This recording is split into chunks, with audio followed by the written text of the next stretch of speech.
Yo, Tomodachi! Daijoubu kai! Estamos aqui para mais um Assist Yokai. Vamos falar sobre o Oni hoje. Sim, sobre o Muzan.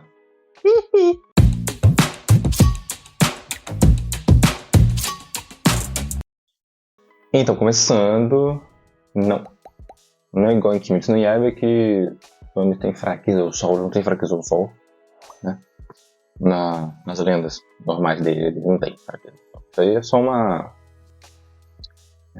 mudança criativa para a história do mangá, tá? Mas isso aí, vamos primeiro ver a origem dele. A palavra Oni, com este kanji aqui, não começou a ser usado para designar o Oni, ou Yokai Oni, que a gente conhece, né?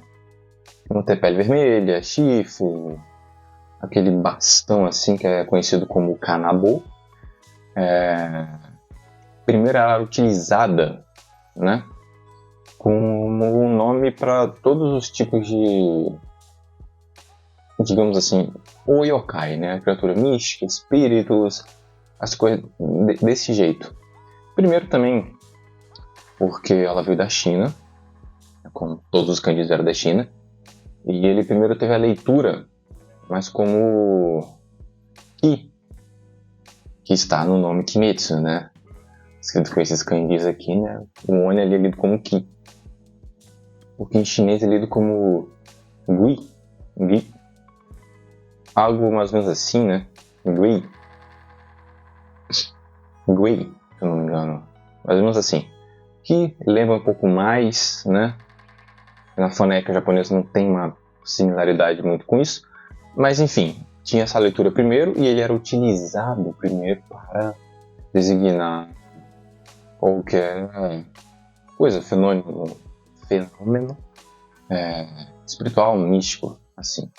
Depois, com a sofisticação da língua, outras palavras e, digamos, uma forma de catalogar também outros yokais, né? Começou por volta do período Heian, assim, né? Com o Kojiki, o Nihon Shoki, enfim. Dando essas coisas da mitologia, dessas lendas. Aí sim foi designado a palavra yokai, né? Para isso, e o Oni ficou tratado dos Onis, como a gente conhece. Essa é a origem da palavra. Aí temos a origem do conceito de Oni, que em muitos lugares estava vindo a partir do budismo, quando chegou lá e levou um pouco mais desse conceito de Oni até...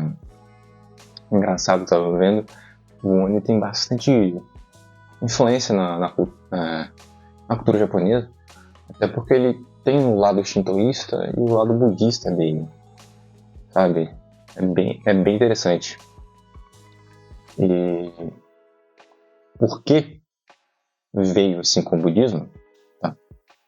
Vendo que, de acordo com o budismo, o Oni constitui uma das 6 ordens da vida, né? Do ciclo de nascimento, conhecido como Samsara, né? E também uma das formas de origem do nascimento de um Oni, que é quando uma pessoa muito má acaba morrendo, acaba voltando como um Oni, e às vezes até durante a vida a pessoa se transforma num Oni. Também tem isso. Então, com esse conceito que já está no budismo, que é um dos ciclos da vida, eu não vou fazer um vídeo sobre o budismo, né? porque tem um budismo japonês mesmo, que foi, como ele é originário da Índia, mas veio para o Japão através da Coreia, né? Mas ele tem o Zen budismo que é totalmente japonês, então ele se tornou japonês. Então e esse budismo também foi muito importante para o Japão, então eu vou trazer também e explicar melhor. Mas tem esse conceito desse ciclo de vida que você é esse lado mais maligno, digamos assim, do seu ciclo de vida. Ainda vou explicar melhor, mas é um dos conceitos que ele tem a ver, e também tem as cores do Oni, que eu vou falar mais aqui pra frente. Mas também tem no Shintoísmo, no mito Shintoísmo, uma parte da alma de uma divindade, ou de imortal, qualquer uma, que é conhecida como Aramitama, pode se tornar um Oni também. Acho que isso já junta com a parte da pessoa também, a morte, se for muito mal, ou durante a vida, acabar se tornando um. Tem essas similaridades, então tem essa semelhança, mas também uma diferença que, como o Oni normalmente no Ocidente pode ser traduzido como o demônio ocidental como a gente conhece, mas necessariamente ele não é o demônio ocidental, que é bem visto como um ser completamente maligno, mau, sabe? Os Onis são mais vistos por terem muita raiva, serem agressivos, assim, de certa forma maus também, mas eles são capazes de mudar, tornarem bons, tanto que eles podem ser convertidos ao budismo. Então tem essa diferença de que eles não são a pura maldade. Eles são capazes, na maioria das histórias são vilões, digamos assim, mas eles têm a capacidade de serem bons. Há neles esta capacidade de serem bons. Como a maioria dos yokais tem essa questão de não serem somente maus. Eles são bons e maus. Isso já você pode ver em vários vídeos da Sexta-feira Yokai. Eu falei sobre vários tipos de yokai.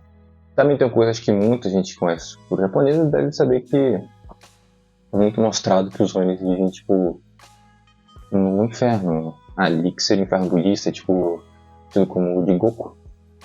Né? Tem Dragon Ball, tem um outro mundo, quando o Goku morre, tem o Madaio lá, tem os Onis. No Yu Yu Hakusho também tem isso. Que são os Onis ali que ficam lá. Mais ou menos como que os demônios também estão. Mas tem esse lado que eles não são tão maus assim, sabe? E o que eles fazem lá? Como aqui também tem os demônios eles torturarem, fazerem lá, mas eles fazem isso com os humanos que foram pra lá, que não são tão maus a ponto de virarem um outro Oni, né? Então eles vão pra lá, os maus assim, aí tem a reencarnação, que levam eles meio que como se eles aprendessem a lição ali. Tem até um mangá que eu esqueci, acho que é Love in the Hell. Eu tinha ele físico, mas acho que eu vendi. Muito legal a história. Conta mais ou menos isso, tipo, por causa do budismo também, ele tem a reencarnação, né? Ele pode voltar, então eles são meio que torturados ali para aprender a lição e voltarem melhores na próxima vida. Mais ou menos assim. Tem, porque no Japão tem fusão do shintoísmo com o budismo, então tem muita coisa parecida ali que eles se juntam. Então tem esse lado também. Então agora vamos ver sobre a aparência de um Oni. E normalmente ele pode aparecer às vezes azul, mas normalmente acho que a maioria das vezes vermelho, com chifres assim, com uma tanga como se fosse de um tigre e um calabô. Aquele bastão que eu falei com espinhos assim. Normalmente ele tem esse tipo de aparência. E esse chifre, o seu chifre de boi, essa tanga de tigre, tem a ver com o brincadeiro nome Uchitora. Uchi é de boi e Tora de tigre, porque era uma palavra japonesa. O tigre pode designar a direção norte-nordeste, que foi vista antigamente no Japão, no folclore, na mitologia, que esse lado era uma direção considerada perigosa, que também podia ser chamado de Kimon, ou portão do Oni, né? Então tem essa brincadeira com essa aparência também. Em outro aspecto da aparência são as suas cores, que no budismo cada cor representa algo também. Como eu disse, os Oni também têm a capacidade de serem bons, então tem alguns que podem dar proteção também. E as 5 principais que tem é o vermelho, que representa a ganância, o Oni azul, que representa sentimentos negativos do ser humano, como raiva, ressentimento e ódio. Tem o amarelo, que costuma representar, às vezes é descrito também como branco, representa as fraquezas do coração, como orgulho e pretensões para fazer outras coisas ruins, né? Tem o verde, que representa o sono e a preguiça, e o preto, que representa a desconfiança e indignidade, né? Não ser digno de algo. E aí, uma coisa que eu esqueci de falar, nossa, agora editando o vídeo que eu fui ver, esqueci de falar sobre os poderes dos Onis. É uma coisa bem básica e bem pouca que os Onis têm associados a muita força, os poderes do relâmpago, trovão, né, com seres muito corpulentos, sempre dão a eles características de terem uma força bruta muito grande, né, até por terem o Kanabo, né, aquele porretão gigante.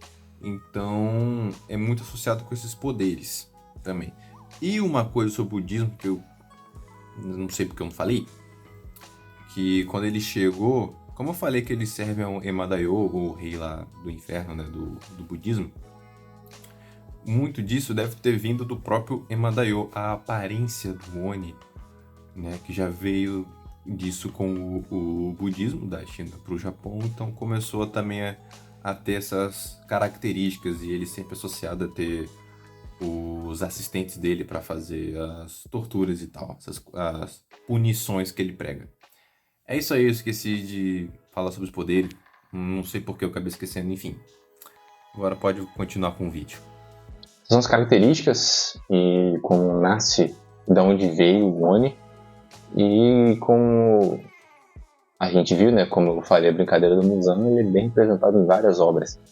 Falei no Dragon Ball, lá que tem o Submundo com o Oni, em Yu Yu Hakusho, próprio Kimetsu no Yaiba, que tem Oni, no Yokai Watch, tem vários tipos de Oni também. E várias outras obras que, se você for pegar para ver, tem essa semelhança aqui. Pode ser uma referência ao Oni, ou claramente é um Oni. Tem uma coisa muito legal que eu tava vendo, que é um dorama chamado Yokai Share House. Lá tem vários tipos de yokai. Lá tem um dos protagonistas, é um Oni, que é o Shuten Doji, um dos mais famosos e poderosos Onis que tem. E tem vários outros yokais também.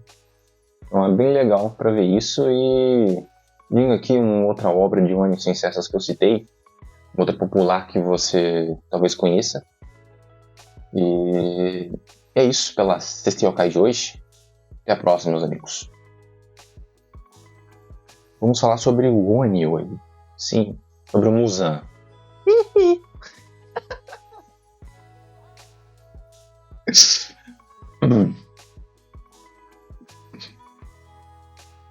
Começa logo aí, vai.